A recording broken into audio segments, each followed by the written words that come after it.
With the recent release of Warframe Mobile, the game has received the brand new mod, Dreamer's Bond. And I've seen quite some mixed opinions on it, with some claiming that it would make the early game much too easy. So, do we need to worry about this mod, or could it actually be a massive blessing for the game? You might be surprised. Big shout out to all my generous channel members who helped me keep the lights on. And now, let's go check it out. Now, first things first, what even is Dreamer's Bond? Dreamer's Bond is a new Aura mod that gives you both health and energy regeneration, with the energy regeneration clocking in at 0.3 energy per second and the health regeneration at 1.5 HP per second. Just like any other Aura mod, this not only counts to yourself, but also to the entire team that you're running with. The mod can be obtained once you finish the Venus Junction, which is very early in the game, and in the very likely case that you already finished that one in the past, the mod will be sent to you via the in-game inbox. Also, if you accidentally sold it, you can rebuy it from the Nightwave credit store, just like all other Aura mods as well. But now that we know what the mod is and what it does, let's look at the numbers and see what's going on here really. Due to the fact that it's unlocked so early in the game and giving you health and energy regeneration, which are two very nice stats, at first glance, this might look extremely good, especially for new players, because after just starting the game, health and energy management is something that you always want to do, but you don't have the resources yet to do it properly at this point, and having to rely solely on health and energy orbs is not that consistent. So naturally, Dreamer's Bond looks like an absolutely amazing early game power bump for new players. But is it really? Let's take a closer look at the numbers. Dreamer's Bond gives you 0.3 energy regeneration per second, and by you, I of course mean for you and the entire squad. Now, is 0.3 a lot? See, most cheap to cast skills in the game will set you back 25 energy, and with a regeneration rate of 0.3 energy per second, that would mean that with just Dreamer's Bond, it would take you more than 75 seconds of waiting just to fund one cast of the very cheapest skill in your Warframe's roster. Just to make that clear, 25 energy in contrast would only take you one energy orb dropped by an enemy, and to be quite frank, they do not drop that rarely. Of course, if you were running Streamline for more ability efficiency, that would bring the cost of a 25 energy to cast skill down to 17.5, but that would still mean that with Dreamer's Bond alone, you're looking at around 53 seconds, and that is still kind of a really bad waiting time. Now, I know you might say, this is an Aura mod, so it does stack with other Aura mods of the same type that my squad mates might run. And especially in the early game, when this is kind of like the first Aura mod that you get, it is quite likely that your early game teammates, even in random lobbies, are all going to be using this one. And yes, if you're running in a full 4-person team and everybody has this Aura mod equipped, that would bring the whole energy regeneration rate up to 1.2 energy per second, which is actually not all that shabby. However, there is a big contrapoint to this one, because when we're talking about energy regeneration, there is also a different Aura mod, which is called Energy Siphon, that gives you twice the amount of energy regeneration per second compared to Dreamer's Bond. And also when we're talking about the healing rate that Dreamer's Bond provides, there's another Aura mod called Regeneration, which is, as Energy Siphon, twice as good as Dreamer's Bond, clocking in at 3 HP regenerated per second. So yes, even if the figures of Dreamer's Bond will look higher if you're in a full team and everybody is running it, if you were in a full team and everybody was running Energy Siphon or Regeneration, that would still be much better. And just by the way, if you could maybe spare a like, that would be much better for the video, because it would help big time with the YouTube algorithm, so cheers for your support. Now, you might think that while yes, Energy Siphon and Regeneration give you twice the amount of whatever they are providing, that still doesn't mean that Dreamer's Bond is bad, because it provides both at the same time, albeit at half the rate. So does that mean that Dreamer's Bond is actually a good mod? Well, to put it short, no. And here's exactly why.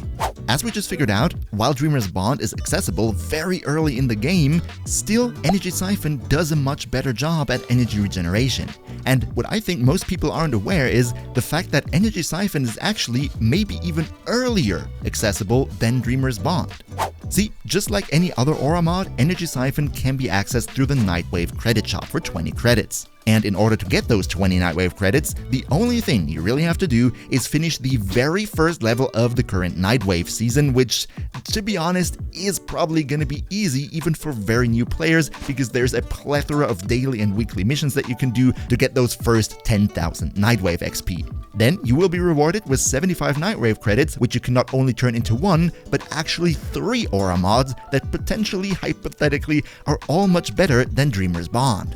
So yes, while Dreamer's Bond is definitely an early game mod, if you know that the Nightwave exists in the first place, and you just take a brief peek at the currently available missions, then even a very new player is totally in the position to get Energy Siphon through Nightwave credits at the same time as they would unlock Dreamer's Bond. And the fun thing about this whole Energy Siphon situation that I haven't even mentioned yet is that even it, Energy Siphon and Regeneration, are both individually not even really viable mods anymore. See, like 5 years ago, I would have totally said that Energy Siphon is a great Aura mod for beginners, and maybe even Dreamer's Bond. Reason for that is that there weren't many ways to refill your personal energy just yet, and really the only methods that were available were the Xeneric Focus School, which requires you to finish the main story, or Arcane Energize, which is still one of the most expensive, the most endgame items in the entire game. So yeah, Aura mods for energy regeneration were good. However, today, much has changed. Nowadays, we have so many different ways of energy refill that I even made a whole video on it, and that video in and of itself is already partially outdated because we have seen even more varieties since that release. Equilibrium with Synth Deconstruct is only one thing that comes to mind, which is also available quite early in the game and does a much better job than even 4 times Energy Siphon combined. And as soon as you've played through the whole main story and unlocked the Focus School later in the game, then Xeneric completely beats any type of energy regeneration Aura mods in the first place.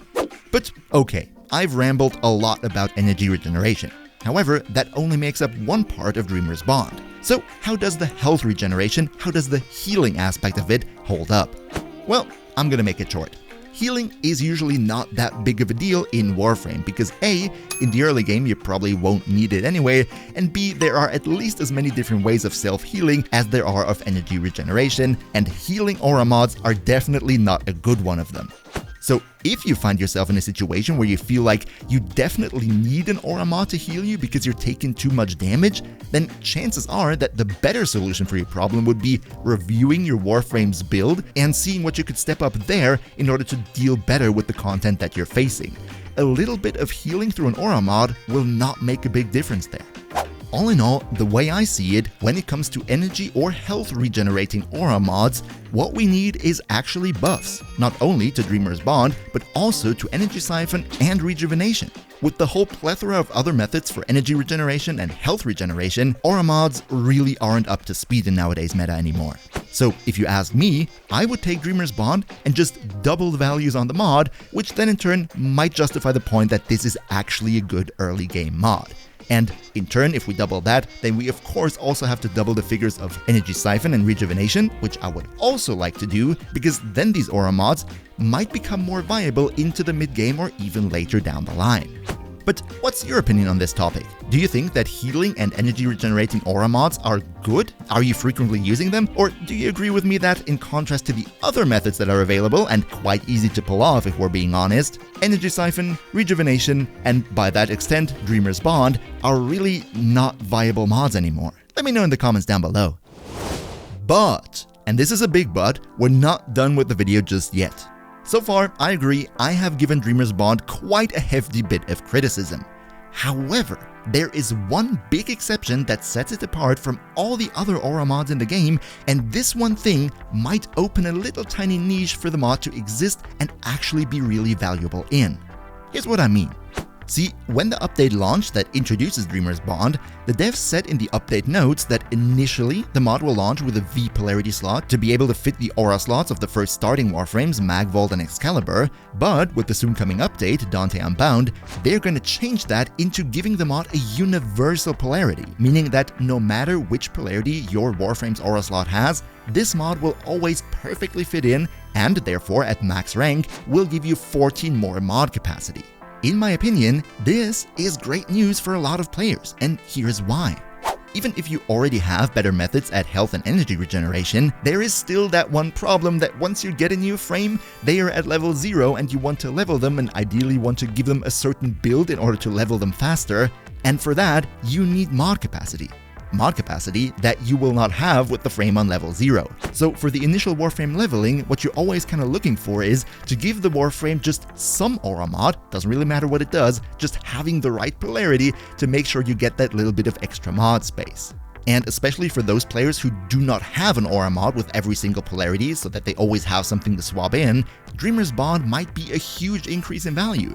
Because while you might not need the health and energy regen, just giving you the 14 extra mod capacity, and it really fits onto every Warframe to give them that in and of itself is a good use for Dreamer's Bond even later down the line. So yeah, if you're one of the 10 out there who do not have an Aura Mod for every single polarity available just yet, then you will love Dreamer's Bond once the Dante Unbound update arrives. Now, to anybody who's worried that the Dreamer's Bond gives way too much power to players too early, it doesn't. It really doesn't. The way I see it, as soon as you have one Aura Mod for each polarity to swap in, Dreamer's Bond becomes completely obsolete and you'll just go and use something better.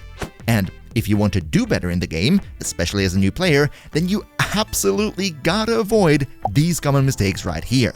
Another big shout out to Niels V, Demon Lord Zell, Demon Emperor, Emperor Prime, Blind Waffle, Nos Linux Gaming, Lycan Shepherd, Turtlepeer, JPT Kochman, Shadow Soul, and all other generous channel members for your continuous support.